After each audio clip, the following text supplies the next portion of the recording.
Okay, in this video, we'll go over the extensions of Iis. First, let's talk a little bit about what Iis Express is. Basically, a lightweight version of this server.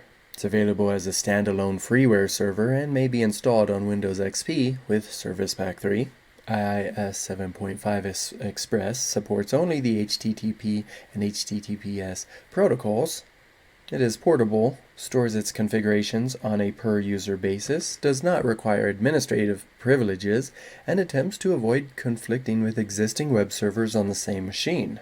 Man, did Iis, like regular Iis, do that? That's a research question, I guess, for another time. Now you can download this separately or as part of Web Matrix or Visual Studio 2012, and later, in Visual Studio 2010 and earlier, web developers developing ASP.NET apps used ASP.NET Development Server, and they codenamed this Cassini. So what is Cassini? It is a web developer server for ASP.NET guys.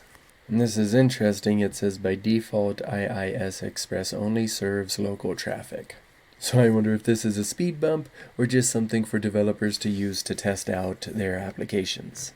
Anyways, Iis releases, now we're back to the regular one, not the Express one. Iis releases new feature modules between major version releases to add new functionality, and the following extensions are available for Iis 7.5. You know what this is about to do? It's going to help us tell the difference between a feature and an extension. So the first extension is FTP Publishing Service. This lets web content creators publish content securely to Iis 7 web servers with SSL-based authentication and data transfer. Okay, so we got FTP here. And so in this context, you can transfer files using SSL, so it's nice and secure, and all of this in the context of using the web. Browsing somewhere on the web, I assume. So how many websites are actually asking you to FTP or be open to FTP? That's a great research question as well. Actually, let's change it from how to who, and I'll keep it nice and simple. What websites utilize FTP? Okay, the next extension is the Administration Pack. This adds administration UI support for management features in Iis 7, including that ASP.NET authorization, custom errors, and then FastCGI configuration. Don't know what that could mean, but CGI is interesting. So here's the first thing that pops up when we Google FastCGI. It's a way to have CGI scripts execute time-consuming code, like opening a database, only once rather than every time the script is loaded. Now when we Google CGI script, it says this is a program that runs on a web server. In this context, it stands for Common Gateway Interface, and is a standard way to pass information from the browser to the server. So what is the browser using to pass information to the server? And of course vice versa, and the answer is CGI scripts. Now the last part here is request filtering.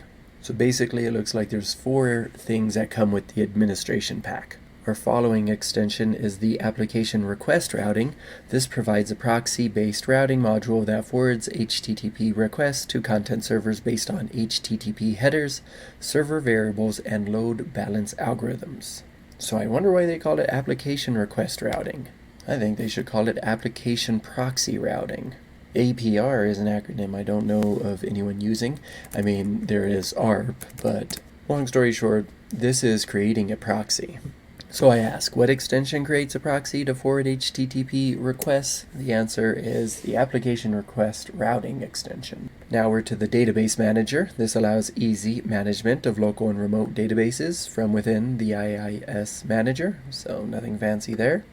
Next up is media services. This is integrating a media delivery platform with Iis to manage and administer delivery of rich media and other web content. I wonder who would use that, media services, and be using Iis. So this makes me ask the question, what type of server is YouTube, Netflix, Hulu, Amazon, etc. like? What types of servers are these companies using? I wonder if they have their own custom, like, proprietary server. Alright, URL rewrite module. This provides a rule-based rewriting mechanism for changing request URLs before they are processed by the web server. That one is definitely beyond me, so further future research. Next up is WebDAV. This lets web authors publish content securely to Iis 7 web servers and lets web administrators and hosters manage WebDAV settings using the Iis 7 management and configuration tools. Our last extension is the Web Deployment tool. This synchronizes Iis 6.0 and 7 servers, migrates all 6.0 servers to 7, and deploys web applications to an Iis 7 server. And we can read this Microsoft article called Web Deploy 2.0 to learn more. Except that it takes us to an error. So, with that said, this is the end of the video. Today, we learned all about the Iis extensions, and look at that, we got ourselves 9 questions.